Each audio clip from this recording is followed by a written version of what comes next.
नमस्कार दोस्तों, स्वागत है एक बार फिर से आपके अपने एजुकेशन चैनल यूट्यूबर देव पर। तो दोस्तों, आरएएस एग्ज़ाम का फॉर्म भरने की जो लास्ट डेट है वो 18 अक्टूबर है और बहुत ही कम ऐसा इतिहास में देखने को मिलता है जब लगातार 2 वर्षों में 2 आरएएस की भर्तियां आ जाए और अच्छे खासे पदों पर भी आए। ऐसी स्थिति में अपने जो कॉलेज के स्टूडेंट्स हैं या फिर जो चैनल से जुड़े हुए फ्रेशर्स विद्यार्थी हैं, मतलब जिन्होंने लेटेस्ट ही ग्रेजुएशन किया है या इस वर्ष ग्रेजुएशन जो है वो फाइनल ईयर में वो पढ़ रहे हैं, उनका ये प्रश्न बहुत रहता है ऑनलाइन और ऑफलाइन दोनों में कि सर क्या हमें आरएएस का फॉर्म भरना चाहिए क्या, और अगर भर रहे हैं तो फिर क्या एग्ज़ाम देना चाहिए क्या। अब देखो, फॉर्म भरना और एग्ज़ाम देना ये दोनों चीज़ें अलग अलग इसलिए हो रही है क्योंकि फॉर्म भरना बिल्कुल निःशुल्क है और एग्ज़ाम देना जो है वो ऑलमोस्ट सशुल्क है। ऑलमोस्ट इसलिए क्योंकि रोडवेज़ की जो सुविधा है जहाँ पर एडमिट कार्ड के बेसिस पे आपको निःशुल्क एग्ज़ाम में आने और जाने की सुविधा मिलती है, भीड़ भाड़ भी होती है, वो हर जगह नहीं है। कुछ दूर दराज के ग्रामीण क्षेत्र ऐसे हैं जहाँ किराया भी लगता है, ट्रेन से जाएंगे तो उसमें छूट नहीं है। तो ऐसी स्थिति में कुछ एक प्रश्न जो विद्यार्थियों के या अभ्यर्थियों के जो बन रहे थे उसका आज हम इस वीडियो में समाधान करने का प्रयास करेंगे। तो देखिए, सबसे पहली बात तो ये कि आपको ऊहापोह की स्थिति छोड़ देनी चाहिए, मतलब असमंजस, कन्फ्यूज़न की जो स्थिति है कि भरें नहीं भरें, और फॉर्म भरेंगे तो एग्ज़ाम कैसे देंगे, कहाँ सेंटर आएगा, ये सारी चीज़ें आप अपने से फ़िलहाल जो है वो दूर रखें। क्योंकि इस समय आपका एक ही लक्ष्य होना चाहिए कि हमें फॉर्म भरना है। क्योंकि आरएएस भले ही आपको बनना हो नहीं हो, आपकी तैयारी हो नहीं हो, लेकिन ये एक ऐसा मैं समझता हूँ कि राजस्थान का एग्ज़ाम है जिसमें बताया ही जाता है कि भाई ग्रेजुएशन लेवल का डिफ़िकल्टी लेवल रहेगा, लेकिन पोस्ट ग्रेजुएशन लेवल का डिफ़िकल्टी का जो स्तर है वो इस एग्ज़ाम का रहता है। और इस एग्ज़ाम को केवल इसलिए नहीं दिया जाना चाहिए कि आपको आरएएस अधिकारी बनना है या भविष्य में आईएएस का एग्ज़ाम देना है या प्रशासनिक सेवाओं में जाना है तभी आप दो, ऐसा ज़रूरी नहीं है। आपको किसी भी सेवा में जाना है, सरकारी नौकरी के जो एग्ज़ाम्स हैं उसकी आप तैयारी कर रहे हैं, तो अपनी तैयारी को टेस्ट करने के लिए या एक तैयारी को नई दिशा देने के लिए कि डिफ़िकल्टी लेवल क्या होता है, कैसे क्वेश्चंस बनते हैं और क्यों ऐसा होता है कि जो है 40 या 50 या 60% जो है वो कट ऑफ जाती है और किस बेसिस पे जाती है, क्वेश्चंस का स्तर कैसा रहता है। और इतने बड़े एग्ज़ाम को देख के अगर आप 40% भी स्कोर करोगे ना, तो ऐसा नहीं है कि आप बस वो क्वालिफाई हो जाओगे और आप बस बन ही जाओगे आरएएस, भले ही नहीं बनो, लेकिन अगर आप इसमें 40% से ऊपर जो है वो स्कोर अगर कर पाते हैं तो फिर आपका जो कॉन्फिडेंस लेवल है वो बहुत अच्छा रहेगा। क्योंकि हर एक व्यक्ति की एग्ज़ाम से अलग अलग जो है वो उम्मीदें होती है, अलग अलग उसका लक्ष्य होता है। हर किसी का लक्ष्य एग्ज़ाम को देने का ये नहीं रहता है कि उसे अधिकारी ही बनना है, और हर किसी का जो ये एक टारगेट रहता है कि मैं एग्ज़ाम नहीं दूं, इसका ये भी मतलब नहीं होता है कि उसे आरएएस बनने में कोई इंटरेस्ट नहीं है। अब देखिए, सबसे पहला प्रश्न है कि आवेदन करना चाहिए नहीं, तो बिल्कुल करना चाहिए। अगर आपने OTR जो वन टाइम रजिस्ट्रेशन है SSO ID में, वो अगर आपने कर रखा है तो आपको कोई शुल्क भी नहीं लगेगा और डेफिनेटली आपको इसका फॉर्म अप्लाई करना चाहिए। अब अंतिम वर्ष में अध्ययनरत जो है, जो अभी BA फाइनल ईयर में पढ़ रहे हैं और जिनका अगले साल जुलाई तक ग्रेजुएशन जो है वो कंप्लीट हो जाएगा, तो ऐसी स्थिति वाले जो अभ्यर्थी हैं उनको क्या फॉर्म भरना चाहिए क्या। और उसमें एक प्रश्न ये भी रहता है कि डिग्री कब तक पूरी होनी चाहिए। तो देखिए, जो जैसे असिस्टेंट प्रोफेसर का जो एग्ज़ाम है उसमें तो ये होता है कि आपको इंटरव्यू के पहले दिन तक, इंटरव्यू के पहले दिन का मतलब ये नहीं है कि जो किसी भी विषय के इंटरव्यू का पहला दिन, ये नहीं है। और इंटरव्यू के पहले दिन का मतलब ये भी नहीं है कि आपका जिस दिन इंटरव्यू हो, नहीं, उसका मतलब ये है कि आपका जो विषय है उसका जिस दिन पहले जो पहला दिन हो इंटरव्यू का, उस दिन तक आपके जो सारी योग्यता है, मिनिमम क्वालिफिकेशन है, यानी कि UG 45%, PG 55% और नेशनल एलिजिबिलिटी टेस्ट यानी कि नेट क्लियर होना चाहिए। ये 3 जो मिनिमम क्वालिफिकेशंस हैं वो आपकी क्लियर होनी चाहिए। कब तक? इंटरव्यू आपके विषय का उसके पहले दिन तक। अब कई बार ऐसा होता है कि इंसान का नाम जैसे T पर है या किसी T से Z के बीच में किसी शब्द पे है, तो उसका तो लास्ट में होगा, तो उसको 1 महीना या 15-20 दिन एक्स्ट्रा मिल सकते हैं। जिसका A से B C D पे होगा तो उसका तो पहले हो जाएगा, तो उसको लाभ नहीं मिलेगा। इसीलिए सिस्टम में ऐसा किया गया है कि विषय का जो आपके सब्जेक्ट का जो इंटरव्यू स्टार्ट होगा उसके पहले दिन तक आपकी योग्यता होनी चाहिए। अगर उसके पहले दिन तक आपकी वो सारी योग्यता, रिजल्ट वगैरह सब क्लियर नहीं हुए तो भले आप इंटरव्यू दे भी दोगे तो भी आपको डिस्क्वालीफाई कर दिया जाएगा। ये महत्वपूर्ण बात आप ध्यान देना, ठीक है। तो अब यहाँ पे कि डिग्री कब तक पूर्ण होनी चाहिए आरएएस एग्जाम में, तो यहाँ जो मेंस का जो एग्ज़ाम होगा अभी तो 2 फरवरी अगर मैं गलत नहीं हूँ इसके एग्ज़ाम डेट, तो फरवरी से आप मार्च, अप्रैल, मई, जून के आसपास या मे भी जुलाई के आसपास का आप एक समय मान के चल सकते हैं कि जिसमें मेंस का जो है वो एग्ज़ाम कराया जाएगा। तो ये बिल्कुल सही टाइमिंग रखी है आरपीएससी ने कि आपके जब तक रिजल्ट आएगा ना फाइनल ईयर का, तब तक के लिए जो है ये आपको योग्यता से छूट दी गई है। तो आपकी डिग्री मेंस एग्ज़ाम तक हो जानी चाहिए, इंटरव्यू तक नहीं। अगर असिस्टेंट प्रोफेसर अगर आप देना चाहते हो भविष्य में, उसमें ये रूल रहता है, क्योंकि मेंस नहीं होता उसमें, तो फिर जो है इंटरव्यू तक आपके ये योग्यता जो है वो पूरी होनी चाहिए। अब देखो यहाँ सबसे महत्वपूर्ण जो प्रश्न जो क्लास में भी काफ़ी बार हमारे विद्यार्थी पूछते हैं कि फ्रेशर्स परीक्षा में भाग लें या नहीं लें। डेफिनेटली लेना चाहिए। अब इसमें एक प्रश्न ये भी होता है कि क्या 4 महीने में तैयारी संभव है क्या, कि 4 महीने में हम प्रीलिम्स क्लियर कर लेंगे क्या, 4 महीने पढ़ के भविष्य के अगले और 4 महीने पढ़ के हम मेंस क्लियर कर लेंगे क्या। तो देखिए इसका जवाब तो किसी को भी नहीं पता, या शायद आपके अंतरात्मा को पता होगा या ईश्वर को पता होगा। इंसानी रूप में तो शायद ही किसी को इसका जवाब पता हो, लेकिन एक जवाब ये अवश्य है कि प्रैक्टिस के लिए ही सही आपको ये एग्ज़ाम देना चाहिए। हम घर पे बैठ के ऑनलाइन या किसी कोचिंग सेंटर में जाके ऑफलाइन माध्यम से कितने ही हम टेस्ट दे लें, कितने ही हम जो है वो अपने अलग अलग जो सीरीज़ हैं वो दे दें, लेकिन उससे विशेष तौर पर उतना अंतर नहीं पड़ता है जितना कि आप प्रॉपर एक एग्ज़ाम में जाके बैठेंगे। और राजस्थान का जो नंबर 1 एग्ज़ाम है, डिफ़िकल्टी लेवल वाइज आप देखेंगे, या फिर जो इससे जो पावर्स मिलती हैं सिलेक्शन के बाद वो देखेंगे, तो उसके अकॉर्डिंग राजस्थान का टॉप लेवल का एग्ज़ाम है। और एक फ्रेशर के रूप में आप इसमें भाग लेंगे तो आप भविष्य में अपनी तैयारी का लेवल भी वो मेंटेन करेंगे, जिसमें आप हमेशा ये ध्यान रखेंगे कि हमें कितनी गहराई से पढ़ना है।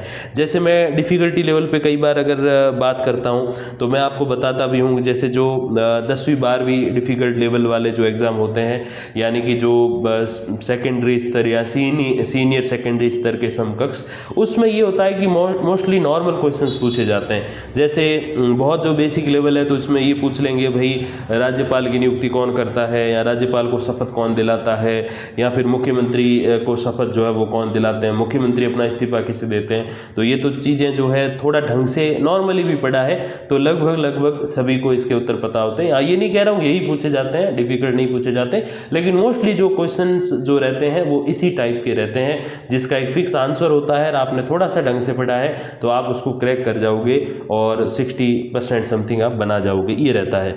लेकिन इससे जैसे थोड़ा हम ऊपरी लेवल में जाते हैं, जिसमें ग्रेजुएशन लेवल या पोस्ट ग्रेजुएशन लेवल रहता है। अब ग्रेजुएशन लेवल में मैं सीईटी या इस प्रकार की जो पात्रता परीक्षाएं हैं, या जो अपना जो रीट है, जैसे बीएड वाली जो लेवल 2 जो रीट होता है, वो एक तरीके से ऐसे देखें तो ग्रेजुएशन लेवल है। लेकिन उसमें कई बार सरकार ये भी चाहती है कि हम थोड़ा नाम भले हम ग्रेजुएशन लेवल रखें, क्योंकि बीएड वाले उसमें पात्र होने जा रहे हैं, लेकिन उसमें क्वेश्चन का जो प्रकृति रहती है, क्वेश्चन का जो डिफ़िकल्टी लेवल रहता है, कठिनाई का जो स्तर रहता है, वो थोड़ा सा नीचे ही रखा जाता है। प्रयास ये किया जाता है ताकि अधिक से अधिक अभ्यर्थी जो क्वालिफाई हों, उनको एग्ज़ाम देने का मौका मिले। और फिर मेन एग्ज़ाम है उसमें जो अच्छा करेगा विथ माइनस मार्किंग, तो वो ऑटोमेटिक अपनी नौकरी ले लेगा। तो ये एक लक्ष्य रखा जाता है। तो उस ग्रेजुएशन लेवल का जो डिफ़िकल्टी स्तर है, और जो आरएस का है, या जो पोस्ट ग्रेजुएशन लेवल की जो डिफ़िकल्टी हमें देखने को मिलती है असिस्टेंट प्रोफेसर एग्ज़ाम में, इसमें दिन रात का अंतर है।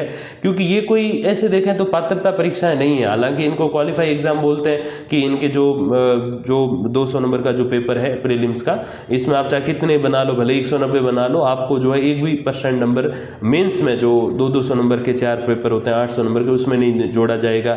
इंटरव्यू में कोई नंबर नहीं जोड़ेगा। ये तो एक महत्वपूर्ण तथ्य है। लेकिन इसका लक्ष्य ये नहीं है कि हर किसी को पास कर लिया जाए, क्योंकि इसमें जो है सीधे सीधे 15 गुना अभ्यर्थी ही पास किए जाते हैं। और उसमें तो कितने ही कर लो, उसमें तो जैसे अब 40% का रूल है सीईटी में, रीट और सीटेट में जो है 60% का रूल है। तो अगर सही मेहनत करें तो चाहे 90% ही पास हो जाए, कोई दिक्कत नहीं। और इसमें तो 15 गुना ही बुलाएंगे, तो वो एक तरीके से कट ऑफ ही इस टाइप से बनती है कि इतने % बनाने वालों में हम 15 गुना ले रहे हैं। या फिर जैसे नेट में जो होता है 6% पास करते हैं, 1 से 2% जो आपके जीआरएफ में रहते हैं। तो ऐसी स्थिति में ये बात बनती है कि सीधा सा हिसाब ये रहता है उसका कि हमें बस उतने ही अभ्यर्थी लेने हैं, इसलिए उनकी एक अलग कट ऑफ बनती है। जबकि ये जो पात्रता परीक्षाएं हैं, आप कहने को तो नेट भी पात्रता परीक्षा है, कहने को तो आरएस प्रीलिम्स भी पात्रता परीक्षा है, लेकिन ये वो वाली पात्रता परीक्षाओं से बहुत अलग है, क्योंकि इनका जुड़ाव जो है वो सीधे सीधे मुख्य परीक्षाओं से रहता है। भाई नेट क्लियर करने वाला आने वाले टाइम में असिस्टेंट प्रोफेसर बनने का प्रयास करेगा, वो अपना पीएचडी करने का प्रयास करेगा, जेआरएफ की जो फेलोशिप है, फिर एसआरएफ जो है उसको उठाने की कोशिश करेगा, और वहीं आरएस प्रीलिम्स वाला मेंस की ओर जाएगा, इंटरव्यू की ओर जाएगा। अब जबकि जो रीट और सीईटी वाले अभ्यर्थी, इनका पूरा फिर अलग एक एग्ज़ाम होगा और उसके अकॉर्डिंग फिर जो है इनका डिफ़िकल्टी लेवल भी जो पात्रता परीक्षाओं का रहता है वो इतना नहीं रहता, लेकिन ये जो टॉप लेवल के एग्ज़ाम है इनका बहुत अच्छा रहता है। लिखा ये जाता है ग्रेजुएशन लेवल, लेकिन होता है पोस्ट ग्रेजुएशन लेवल। तो ये आप ध्यान देना। एक उदाहरण से अगर आपको बताऊं, जैसे नॉर्मल मैंने आपको प्रश्न बताया, अब थोड़ा मीडियम अगर बनाएंगे क्वेश्चन तो ये बना देंगे कि 4 नाम ले लेंगे और उसमें से एक नाम ऐसा रख देंगे जो, जैसे महिला राज्यपाल अभी तक अपने राजस्थान में 3 रही है, एक सबसे पहले प्रतिभा देवी सिंह पाटिल, फिर प्रभा राव और फिर मार्गरेट अल्वा, तो ये तीनों रही हैं। अब इसको अगर मध्यम स्तर का बनाना है तो वो इसमें जो है ये लिख देंगे कि चौथा कोई नाम, ठीक है, थोड़ा पढ़ा उसको ईजी लगेगा। फिर थोड़ा और इसकी अगर डिफ़िकल्टी लेवल अच्छे से रखना है तो फिर वो 3 नाम लिख के आगे 3 सन लिख देंगे कि कौन कौन कब कब बनी है। तो प्रतिभा देवी सिंह पाटिल 2004 के आसपास, और उनके 5 साल बाद प्रभा राव 2009 के आसपास, और फिर मार्गरेट अल्वा जो है 2012 के आसपास रही है। अब इसी क्वेश्चन को अगर आरएएस में लेंगे या फिर जो जनरल स्टडीज ऑफ राजस्थान होता है, 3rd पेपर होता है असिस्टेंट प्रोफेसर का, उसमें इसी क्वेश्चन को ऐड करेंगे तो वो ये उसके आगे रख देंगे कि इस समय जो है ये जो 3 महिला राज्यपाल है इनके समय राजस्थान का मुख्यमंत्री कौन था। तो आपको अच्छे से मुख्यमंत्रियों की पूरी सूची याद होनी चाहिए कि किस समय कौन कौन मुख्यमंत्री रहे हैं, या फिर आप रिवर्स वाइज याद करो। जैसे भजन लाल जी जो हैं वो अभी 2023 दिसंबर में बने, तो इसमें से 5 माइनस करोगे तो अशोक गहलोत जी के शपथ ग्रहण आ जाएगा, उसमें से फिर 5 माइनस करोगे फिर वसुंधरा राजे जी का जो है शपथ ग्रहण यानी कि उनके कार्यकाल का आरंभ आ जाएगा, फिर 5 माइनस करोगे फिर अशोक गहलोत जी, फिर 5 माइनस वसुंधरा राजे, और फिर 5 माइनस फिर अशोक गहलोत जी। ऐसे करके आप बैक टू बैक चले जाते जाओगे, भैरव सिंह शेखावत वगैरह, तो भी आपको वो याद आ सकता है। लेकिन आपको सोचना बहुत पड़ेगा, इसमें आपका टाइम बहुत लगेगा, और अच्छे से अच्छा अभ्यर्थी भी यहाँ अगर एक भी थोड़ी चूक कर गया सोचने में तो उसका क्वेश्चन गलत हो सकता है। बस इसी को ग्रेजुएशन या यूँ कहें पोस्ट ग्रेजुएशन स्तर की डिफ़िकल्टी कहते हैं। जैसे मोस्टली क्वेश्चन आप राज्यपाल के संबंध में देखते होंगे आरएएस या फिर जो जीके वाला पेपर 3rd पेपर होता है असिस्टेंट प्रोफेसर का, कि राज्यपाल के समय जो है वो मुख्यमंत्री कौन थे, या ये पूछते होंगे कई बार हमने देखा भी है मुख्यमंत्री का लिख देते हैं और अशोक गहलोत के समय में कौन जो है मुख्य सचिव नहीं रहा है, जो जीएस है जनरल सेक्रेटरी वो नहीं रहा है। अब ये पूछ लेते हैं। अब इसका सीधा सा हिसाब ये बनता है कि आपको वो जो सचिव है उनकी पूरी पीढ़ी याद होनी चाहिए, या फिर आप जो है सीएम वाइज रख लो कि इस मुख्यमंत्री के समय में ये रहे, इस मुख्यमंत्री के संबंध में ये रहे। मोस्टली जो फेमस सीएम रहे, जैसे अपने 4 बार मोहनलाल सुखाड़िया रहे हैं, 3 बार भैरव सिंह शेखावत, 3 बार अशोक गहलोत, 2 बार वसुंधरा राजे, 2 बार हरिदेव जोशी, और 2 बार जो है अपने जो है शिवचरण माथुर जी हैं वो रहे। तो ऐसे करके ये जो 5, 6 या 7 मुख्यमंत्री हैं जो बहुत फेमस पर्सनैलिटीज़ रहे, इनके समय कौन कौन सेक्रेटरी रहे, कौन कौन सचिव रहे, कौन कौन राज्यपाल रहे, ये आप पता कर लो और उसी के अकॉर्डिंग जो है बार बार रिवाइज करके आप याद कर लो। ये वो तरीका रह सकता है जिससे आप इन क्वेश्चंस को क्रैक कर सकते हो। तो या तो आपको पूरी लिस्ट याद हो, और लिस्ट याद नहीं है तो आपको जो ये प्रसिद्ध मुख्यमंत्री है जिनके बारे में प्रश्न आने की संभावना रहती है तो उनका आपको याद होना चाहिए। जैसे भैरव सिंह शेखावत, क्योंकि अब दोनों जगह भारतीय जनता पार्टी की सरकार है तो मोस्टली चांस ये बन रहे हैं कि इन एग्जाम में ऐसा क्वेश्चन पूछा जाएगा कि भैरव सिंह शेखावत जो 3 बार मुख्यमंत्री रहे वो कब रहे, तो 77, 90 और 93 रहे हैं। और एक बार तो ऐसा हुआ था जब आपातकाल के पहले भी वो थे और बाद में भी वो बने थे, तो ऐसे पूछ सकते हैं। और या फिर उसमें थोड़ा डीप जाएँ तो डीप में फिर ये पूछते हैं जो कि आप देखोगे भी आरएस प्रीलिम्स में या जो जनरल स्टडीज ऑफ राजस्थान होता है असिस्टेंट प्रोफेसर का, उसमें ये देखोगे भी कि भैरव सिंह शेखावत जब पहली बार मुख्यमंत्री बने उस समय राजस्थान का राज्यपाल कौन था, तो आपको पता होना चाहिए। जैसे मैंने कहा ना कि या तो पूरी सूची आप याद करें जो कि थोड़ा और डिफिकल्ट है, लेकिन थोड़ा सही तरीका इसका ये रहता है कि जो फेमस सीएम है या कुछ ऐसे जिनका सबसे छोटा कार्यकाल रहा, या कुछ ऐसे जैसे अल्पसंख्यकों में सबसे पहले जो मुख्यमंत्री थे वो बरकतुल्ला खान थे, जो कि ऐसे देखें तो राजस्थान के जो है जो टॉप 3 मुख्यमंत्री उनके बाद फिर उन्हीं का नंबर आता है। पद पे रहते भी इनकी मृत्यु हुई थी, और इनसे पहले जो थे वो अपने 17 साल जो रहे थे मोहनलाल सुखाड़िया वो रहे थे। तो ऐसे करके आपको पता हो, आप शुरुआत में जोड़ लगाओ कि जो मुख्यमंत्री के पद का जो आरंभ माना जाता है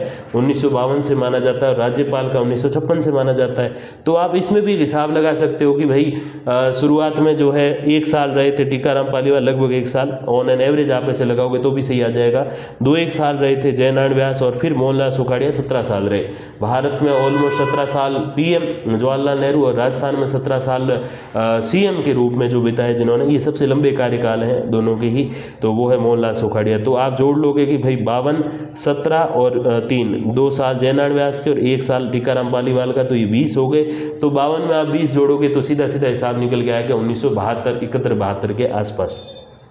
अब आपको पता ये होना चाहिए, जैसे मैं विद्यार्थियों को भी कई बार कहता हूँ कि आप शुरुआत वाले 3 और अंतिम वाले 3 और उनका कार्यकाल अच्छे से याद करें, इससे काफ़ी कुछ आप निकाल सकते हो, क्योंकि इतना लंबा चौड़ा भी इतिहास नहीं है जितना आप मान के चल रहे हो। तो देखो शुरुआत वाले जो 3 थे, जैसे गुरुमुख निहाल सिंह, डॉक्टर संपूर्णानंद और सरदार हुकुम सिंह, तीनों लगभग 5-5 साल रहे थे, 5-5 साल से थोड़े ऊपर भी रहे थे, मतलब 5 साल तो उनका कार्यकाल रहा था। तो तीनों का पूरा कार्यकाल था।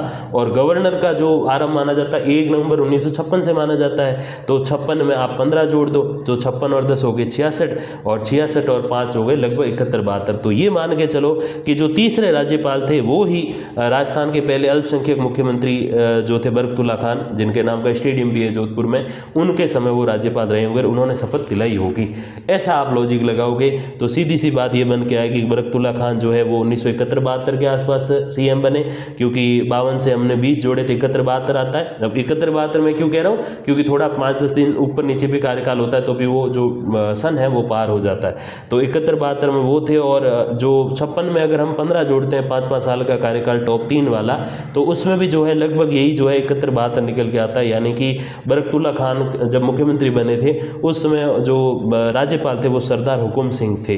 तो ऐसे करके आप जो है एक वो कॉम्बिनेशन बना सकते हो और उस प्रश्न को हल कर सकते हो। तो ऐसे अब देखो इतना सोचना बड़ा डिफिकल्टी लेवल में, और जबकि आपको शुरुआत का 2 पूछे जाएंगे, दूसरे राज्यपाल कौन, दूसरे मुख्यमंत्री कौन, अभी से 10 साल पहले कौन थे, तो वो तो लगभग सभी को पता ही रहता है। तो इसे ही पीजी या यूजी डिफिकल्टी लेवल बोलते हैं। और इसके कारण ही हर किसी के बस की बात नहीं होती आरएस प्रीलिम्स को क्वालिफाई करना, या फिर असिस्टेंट प्रोफेसर का जो जीके वाला पेपर है उसमें 40% स्कोर करना। तो ये कुछ एक चीज़ें हैं जो आप अगर ध्यान रखोगे तो मैं ये मानता हूँ कि चाहे आरएस का एग्ज़ाम हो या फिर अपने जो सबसे ज़्यादा ग्रेड पे वाला असिस्टेंट प्रोफेसर का एग्ज़ाम हो, उसमें आप अच्छा स्कोर कर पाओगे।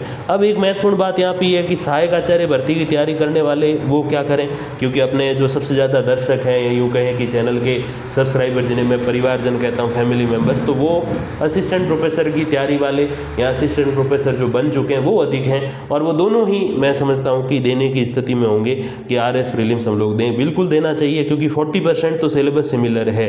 अब जैसे राजस्थान का इतिहास, कला, संस्कृति है, राजस्थान का भूगोल है, राजस्थान की राज्य व्यवस्था है, राजस्थान की अर्थ व्यवस्था है, या फिर जो है आपका समसामयिकी, करंट अफेयर्स, ये जो 4-5 पार्ट्स हैं ये सारे के सारे बिल्कुल मैच होते हैं आरएस प्रीलिम्स के साथ। और वो लगभग 35 to 45 या यूँ के 40% ऑन एन एवरेज सिलेबस जो है वो मैच करते हैं। तो 40% तो आपका ये हो गया। अब फिर आपका सब्जेक्ट भी होगा, जैसे किसी का जियोग्राफी होगा तो उन्होंने वर्ल्ड और इंडिया की जियोग्राफी पढ़ी होगी, किसी का हिस्ट्री होगा तो उन्होंने जो है इंडिया की हिस्ट्री पढ़ी होगी, किसी का पॉलिटी है तो सीधी सी बात है कि भाई उन्होंने संविधान को और अच्छे से तैयार किया होगा। तो 50 से 60% आपका सिलेबस ऐसे जो सब्जेक्ट है और जो जीके है दोनों को मिलाकर हो जाता है। अब ऐसी स्थिति में आपके सामने ये लक्ष्य रहता है कि अंतिम 4 महीने में आपकी जो तैयारी है असिस्टेंट प्रोफेसर की, उसके बेसिस पे ही सही आप एग्ज़ाम देने ज़रूर जाएं। क्योंकि जब आप उस एग्ज़ाम हॉल में बैठेंगे, जब आपके पास फ़ोन नहीं होगा, जब आपके पास कोई संपर्क नहीं होगा, बस आप हो और ये अगले 200 मिनट लगभग हैं और आपके सामने क्वेश्चन पेपर है, तो आप उसमें सोचने को मजबूर होंगे। और यही जो सोच है वो आपकी जाके काम आएगी आगे, जब 40% आपको जीके वाले पेपर में बनाने पड़ेंगे असिस्टेंट प्रोफेसर में उस समय। क्योंकि संस्कृत शिक्षा वाला असिस्टेंट प्रोफेसर का जो टोटल 200 पोस्ट पे एग्ज़ाम था वो हमने देखा, उसमें बहुत सारे ऐसे अभ्यर्थी जिनका सब्जेक्ट का तो बहुत अच्छा हुआ था, चाहे इंग्लिश का ले लो, पॉलिटी का ले लो, और जो है उसमें हिस्ट्री का ले लो, है ना, इस प्रकार के, हिंदी का ले लो, उनका सब्जेक्ट बहुत अच्छा हुआ, लेकिन जीके का एग्ज़ाम उनका जो है वो इतना अच्छा हुआ नहीं था। तो अब इस स्थिति में तो वो बाहर हो जाएंगे, क्योंकि 40% का रूल वहाँ लिखा हुआ है। अब ऐसी स्थिति में मैं समझता हूँ कि उनको बहुत अच्छे से जो है अपना जो जनरल नॉलेज है राजस्थान का विशेष करके, उसको अच्छे से तैयार करके आपको सीधा कूद जाना चाहिए आरएस प्रीलिम्स में। और जो फरवरी में एग्ज़ाम है उसको आप एक तरीके से असिस्टेंट प्रोफेसर का भी प्रीलिम्स एग्ज़ाम मान के आपको एग्ज़ाम देना चाहिए। और उसमें अगर आप भाग लेते हो तो जो भी आपका स्कोर रहता है वो आपका डिफ़िकल्टी लेवल को मापने का एक तरीका रहेगा कि किस प्रकार से आपको पढ़ना है और कितना इतना गहनता से पढ़ना है, तब जाके ये बड़े वाले एग्ज़ाम जो है इसमें 40% या 50-60% जो भी है सिलेक्शन योग्य स्कोर किया जा सकता है।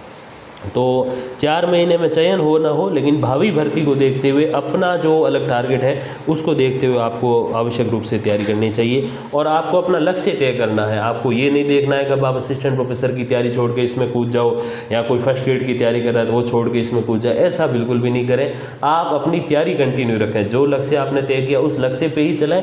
इस एग्ज़ाम को बस दे के आ जाएं, थोड़ा परेशान भी होगे, 1-2 दिन आपका टाइम वेस्ट भी होगा, लेकिन इसको वेस्टेज के रूप में नहीं माने आप, इसको एक बेकार चीज़ के रूप में न मान के इसको क्वालिफाई एग्ज़ाम की तरह माने कि आप एग्ज़ाम का जो है वो अनुभव लेने जा रहे हो, या यूँ कहें डिफ़िकल्टी लेवल का अनुभव लेने जा रहे हो। तो जिन्होंने अभी तक कोई एग्ज़ाम नहीं दिया विशेष करके, उनका तो ये कि एग्ज़ाम का अनुभव हो जाएगा, और जिन्होंने बहुत अच्छे अच्छे एग्ज़ाम दिए हैं और तैयारी भी चल रही है बड़े किसी भर्ती की, फर्स्ट ग्रेड की, असिस्टेंट प्रोफेसर की, तो उनको भी ये देना चाहिए, जिससे उनको डिफ़िकल्टी लेवल का और अच्छे से जो है उनको अंदाज़ा हो जाएगा, अनुमान लग जाएगा। तो ये कुछ परिस्थितियाँ मैं मानता हूँ कि है आपके सामने, और आपको डेफिनेटली इस एग्ज़ाम का फॉर्म भी भरना चाहिए और इस एग्ज़ाम में प्रतिभाग भी लेना चाहिए, क्योंकि ऐसा अनुभव जो है वो रोज़ रोज़ नहीं मिलता। आगे पता नहीं 2 साल या 3 साल या क्या पता 4 साल बाद आए आरएएस की भर्ती। तो इसीलिए आपको इसे जो है एक प्रैक्टिस के रूप में लक्ष्यांकित करके इसमें प्रतिभाग लेना चाहिए। बाकी जो भी अपडेट्स आएंगी तो मैं आप तक पहुँचा दूँगा वीडियो या फिर कम्युनिटी पोस्ट के माध्यम से। तब तक के लिए धन्यवाद, नमस्कार।